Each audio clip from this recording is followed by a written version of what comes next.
मामांगम में भाग लेने के लिए अगर एक भी योद्धा वल्लवराज से जा रहा है तो यहाँ की औरतों के मन में जलती बदले की आग की वजह से है।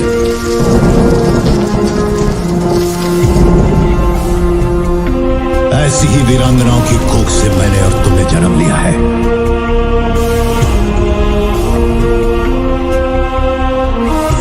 वल्लुवनाथ की स्त्रियों को ये अधिकार नहीं।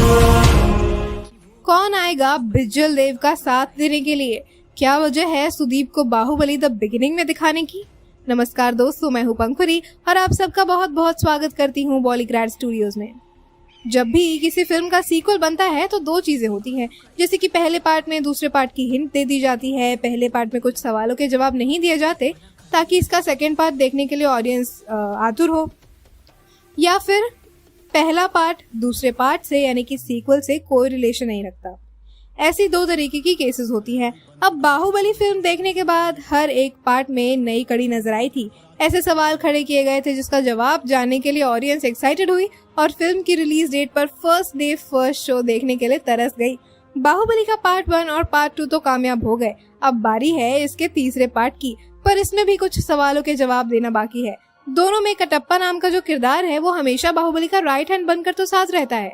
बाहुबली 1 और बाहुबली 2 में उनका अहम किरदार था, पर कभी भी उनके बारे में कुछ खास नहीं बताया गया कि वो कहाँ से थे, वो किस साम्राज्य से सेवक बनकर आए थे, वो क्यों माहिष्मती आए थे। इन सभी सवालों के जवाब मिलना भी जरूरी है। जिस तरह शिवगामी देवी का एक पास्ट होगा, उसी तरह कटप्पा का भी तो एक पास्ट होगा जिसका कहीं न कहीं खुलासा जरूरी है। साथ ही आपने बाहुबली द बिगिनिंग में देखा होगा कि मशहूर एक्टर सुदीप भी फिल्म का हिस्सा बने थे। वो वेपन डीलर असलम खान बने थे और कटप्पा के अच्छे दोस्त भी थे। वो कटप्पा से गले मिलकर ये भी कहते हैं कि कहीं जरूरत पड़ी तो मुझे जरूर बताना। इसका मतलब ये है कि बाहुबली 3 में सुदीप का कुछ न कुछ कनेक्शन तो जरूर होगा, क्योंकि बाहुबली 2 में तो उनका कोई काम नहीं लिया गया था। अब राजमौली ने सुदीप को एक छोटे से सीन के लिए कास्ट किया होगा, इसका मतलब आगे आने वाली कहानी के साथ उनका कोई न कोई कनेक्शन जरूर है। ऐसा भी हो सकता है कि बाहुबली पर वार करने वाले दुश्मनों के खिलाफ लड़ने के लिए कटप्पा सुदीप की मदद ले, क्योंकि बाहुबली 2 में तो कटप्पा ने सुदीप का साथ नहीं दिया था। तो ऑडियंस के दिल में ये भी सवाल है। अब देखा जाए तो पार्ट 2 में भल्लाल देव को तो मार दिया गया, पर उसे मारने के बाद भी एक विलन बचा है जिसका नाम है, जी हाँ बिल्कुल सही समझ रहे हैं आप, बिज्जल देव, यानी कि भल्लाल देव का पिता। इसका मतलब वो बदले की आग लेकर बाहुबली को नुकसान पहुंचाने की कोशिश तो जरूर करेगा।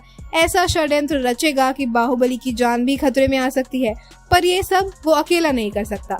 इसके लिए उसे चाहिए एक मोहरा, और वो मोहरा होगी एक औरत। पार्ट 2 में भल्लाल देव की पत्नी के बारे में तो कुछ भी नहीं बताया गया।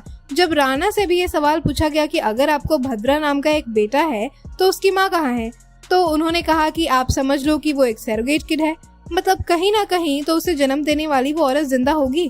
अब भद्रा को तो जान से मार दिया गया है, तो हो सकता है अपने सरोगेट बच्चे का बदला लेने के लिए भी बिज्जल देव का साथ देने आ जाए वो औरत।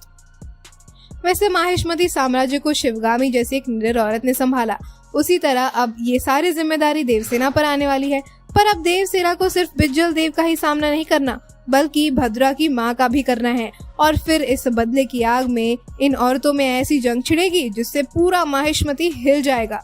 वैसे इस कहानी में अब अवंतिका की भी एंट्री होगी, मतलब लग रहा है कि बाहुबली से ज्यादा इन औरतों को संभालने की जरूरत पड़ेगी, जो कि एक दूसरे को सबक सिखाने के लिए कोई कसर नहीं छोड़ेंगी। अब देखते हैं ये सब मिलकर कहानी को सुलझाते हैं या फिर उलझाते हैं। वैसे दोस्तों राजमौली हैं तो सब कुछ संभाल ही लेंगे। तो दोस्तों आज की वीडियो में बस इतना ही। आप बाहुबली 3 के लिए कितने एक्साइटेड हैं हमें कमेंट सेक्शन में बताइए। वीडियो आपको पसंद आई है तो इसे लाइक कीजिए, शेयर कीजिए और बॉलीग्रैड स्टूडियोज को भी जरूर सब्सक्राइब कीजिए।